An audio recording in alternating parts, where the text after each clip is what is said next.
আমার ফাস্টিং ডায়েটে অনেক কিছু রেসিপি আমি রান্না করি, তার মধ্যে একটা রেসিপি তোমাদের সঙ্গে শেয়ার করছি। এখানে কিছুটা পনির আছে, তার মধ্যে পেঁয়াজ বাটা, আদা বাটা আর একটু রসুন বাটা একসঙ্গে দিয়েছি।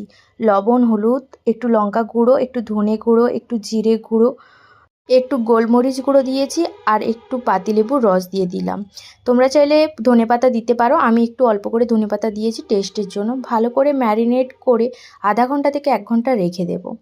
1 ঘন্টার পরে গ্যাসের ওভেনে একটা ননস্টিকের তাওয়া বসিয়েছি, অল্প একটু বাটার দিয়ে দিয়েছি, একদম অল্প পরিমাণ। তার মধ্যে পনিরগুলো এরকমই বসিয়ে দিতে হবে, হালকা হালকা করে লো ফ্লেমে ঢাকা দিয়ে একটু ভাজা ভাজা করে নিতে হবে।